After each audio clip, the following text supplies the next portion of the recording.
నీటిపారుదల శాఖ మంత్రి ఉత్తమ్ కుమార్ రెడ్డి అభివృద్ధిలో వేగం పెంచారు.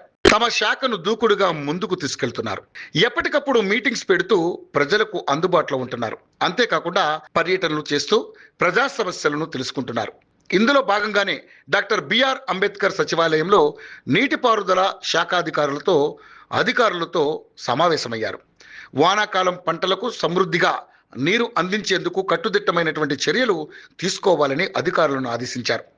కాంగ్రెస్ పార్టీ అధికారంలోకి వచ్చిన మీదట అటు వానాకాలం ఇటు యాసంగి పంటలకు ప్రణాళికాబద్ధంగా నీటిని అందించినందుకు అద్భుతమైన ఫలితాలు సాధించామన్నారు. వ్యవసాయ శాఖ అధికారులతో నీటిపారుదల శాఖ అధికారులు సమన్వయం చేసుకున్నందునే తెలంగాణ రాష్ట్రం 281 లక్షల మెట్రిక్ టన్నుల ధాన్యం దిగుబడి సాధించి యావత్ భారతదేశంలోనే అగ్రగామిగా నిలిచిందన్నారు. వానాకాలం పంటలకు నీటి విడుదలపై రూట్ మ్యాప్ రూపొందించుకుని తక్షణమే అమల్లో పెట్టాలన్నారు.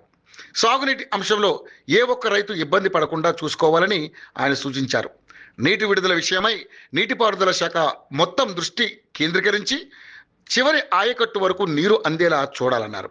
ఈ వర్షాకాలంలో భారీ నుంచి అతి భారీ వర్షాలు సంభవిస్తే ఎదురయ్యే పరిణామాల పట్ల ముందస్తు బందోబస్తు చర్యలు తీసుకోవాలని ఆయన చెప్పారు. కాలువలను అధికారులు క్షేత్రస్థాయిలో ఎప్పటికప్పుడు పర్యవేక్షించేందుకు వీలుగా అధికారులు సన్నద్ధం కావాలని ఆయన ఆదేశించారు. వర్షాకాలంలో సంభవించే అతి భారీ వర్షాలకు గండ్లు పడకుండా ముందుగానే చర్యలు తీసుకోవాలన్నారు. పునరుద్ధరణ విషయంలో అయ్యే వ్యయం విషయంలో కూడా వెనక్కి తగ్గేదే లేదని మంత్రి ఉత్తమ్ కుమార్ రెడ్డి ఈ సందర్భంగా స్పష్టం చేశారు.